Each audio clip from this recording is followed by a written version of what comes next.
Hey, Happy New Year. I hope 2013 is your best year so far. My name is Tony Scott. I appreciate you watching. These are my top 5 news stories of 2012. Now, I could have done a top 10 list, but I know you're busy and you need to keep it moving. The number 5 top story of 2012, according to me, is the U.S. Supreme Court upholding the Affordable Care Act. Conservative Chief Justice John Roberts was the deciding factor in a 5-4 vote to uphold Obamacare back on June 28th. Now, the argument was that American citizens couldn't be mandated to buy health care. Well, Justice Roberts wrote that the law is constitutional as a tax. Now, this had people pissed off to the highest level of festivity. The funny thing is that most of the people mad about Obamacare becoming the law of the land are not even affected by it. The number 4 story of 2012, the death of Whitney Houston. The day was February 11th, the day before the Grammys. The LA coroner says she drowned as a result of cocaine use. Were we surprised? Well, you know what, I was. I knew she had a problem, but I was confident she'd beat it. People wanted to blame Bobby Brown for getting her hooked on drugs, but we found out later from Jennifer Holliday that Whitney was using drugs way before she met Bobby Brown. And then there's her daughter, Bobby Christina.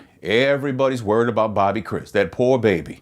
Is she gonna go down the same road? Well, it's hard to imagine that she's not. Her mama and her daddy both were addicts, but based on that hot mess of a reality TV show, it looks like this is gonna be a very sad ending. I'm hoping that I'm proven wrong on this. It's the top 5 news stories of 2012. Number 3, Trayvon Martin.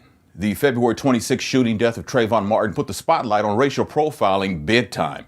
George Zimmerman goes on trial this June 10th on charges of second-degree murder. If you don't remember, I can't imagine who doesn't, Trayvon was walking in a gated community toward his father's house. He was wearing a hoodie, carrying a bag of Skittles and a can of iced tea, and that was all. He wasn't armed. George Zimmerman, who's appointed himself the neighborhood watchman, says it was self-defense. Stand my ground. He called police while watching Trayvon. The police told him to stand down, and well, you know the rest. The number 2 story of 2012 is Sandy Hook Elementary in Newtown, Connecticut. On December 14th, 20 kids and 7 adults were murdered, and nobody knows why.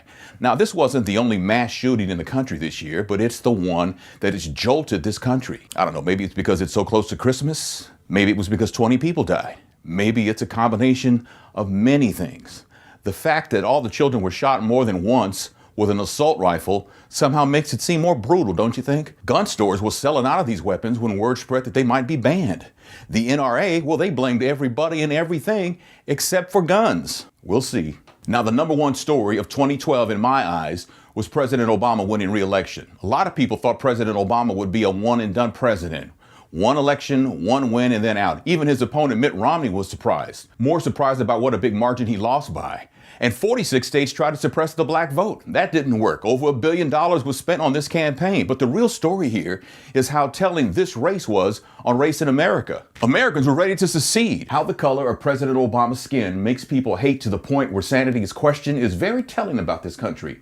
And a lot of people claim to be Christians. You know, love thy neighbor Christians and put the sins of man on God. Those kinds of Christians. There's my top 5 list of news stories for 2012. I mean, what's yours? Leave a comment down below. Maybe you got a different order. Maybe you got different stories. Click that yellow button down here to subscribe to Tony Scott TV. If you could like this by clicking the thumbs up button, that will be off the hook. Thanks for watching. I'm Tony Scott. I'll see you manana. I'll see you mañana.